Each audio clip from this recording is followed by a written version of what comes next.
This is the story of the disappearance and death of Kelly Nash. So it's just after 7:30 in the morning on Monday, January 5th, 2015, and this man, Alan Nash's cell phone rings. On the phone is his son's girlfriend, Jessica. She was calling to see if Alan had heard from Kelly, his son. You see, Jessica and Kelly lived together, and when she woke up that morning, he was nowhere to be found.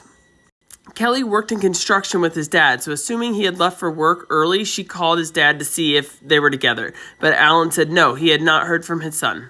The previous night, Kelly had been super sick. He had been coughing real bad. So Jessica, who had to get up for work the next morning, asked Kelly if he would go out to the couch because he was keeping her up and she needed to get some sleep.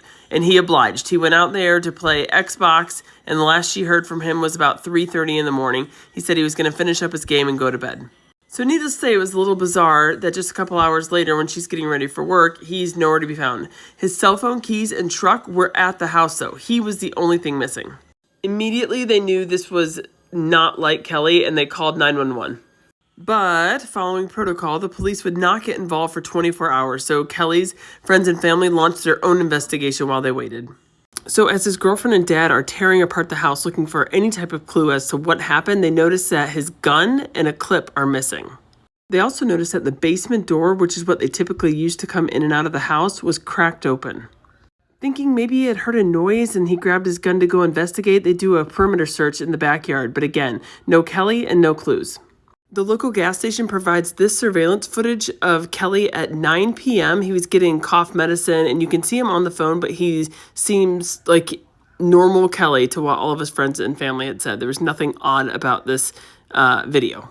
So the police bring in search dogs who track Kelly some 2 miles from his house up to where near his father lives on Lake Lanier.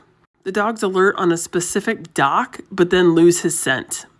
Thinking this may be where he last was, the police decide to search that area of the lake, but again, no Kelly.